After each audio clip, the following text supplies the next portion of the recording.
Pour nous, la nature est une terre nourricière où nous pouvons bien sûr collecter des plantes, chasser des animaux, et elle nous nourrit. Nous ne survivons que grâce à la nature. Si la nature est malade, en particulier à cause du réchauffement climatique ou à cause d'une déforestation excessive, eh bien, les êtres humains tombent malades.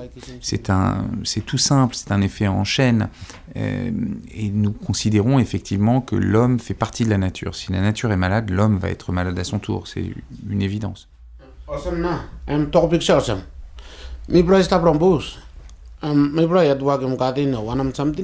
Notre vie est complètement dépendante de la nature. Nous qui vivons dans la forêt, évidemment, si notre forêt disparaît, nous allons disparaître.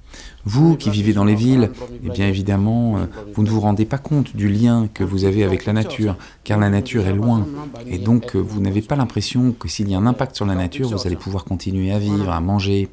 Mais vous comprendrez bientôt, lorsque nous aurons exploité toutes les ressources premières qui se trouvent sur notre planète, je pense en particulier au pétrole, lorsque le pétrole aura complètement disparu, vous ne pourrez plus vivre dans des villes. Car pour vivre dans des villes, il faut beaucoup d'énergie.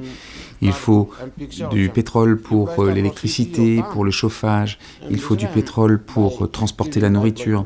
Et donc, lorsqu'il n'y aura plus de pétrole, vous ne pourrez plus vivre dans des villes, vous serez obligé de retourner, comme nous, vivre dans la nature. Et vous comprendrez que si la nature est en danger, vous êtes en danger.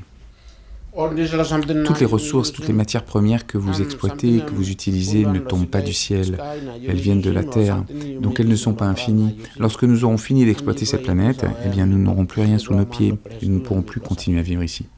Je pense que les enfants sont très importants car c'est eux qui vont définir notre futur. J'apprécie tout particulièrement d'intervenir dans des établissements scolaires pour parler avec des enfants, pour partager ce message. Et les choses que je leur dis très honnêtement sont très simples. Ce sont des conseils tout simples. Je leur dis de prendre soin de la nature, je leur dis de ne pas jeter de plastique, je leur dis d'éviter de consommer du plastique à usage unique. Je leur dis qu'il faut qu'ils essayent eux-mêmes de réfléchir par eux-mêmes pour trouver toutes les solutions possibles pour respecter la nature le plus possible.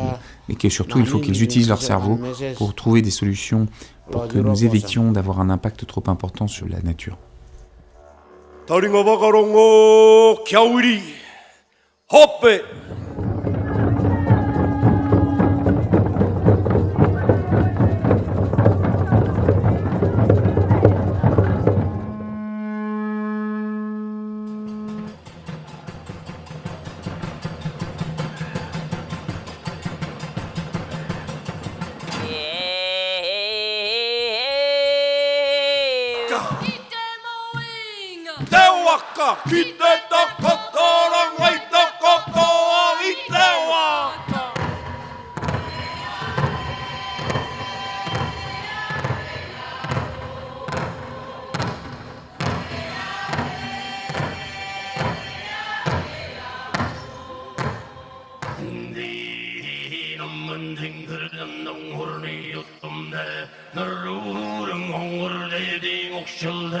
elbege hering ay hamurdi dure sang ekleri uru hochi dalla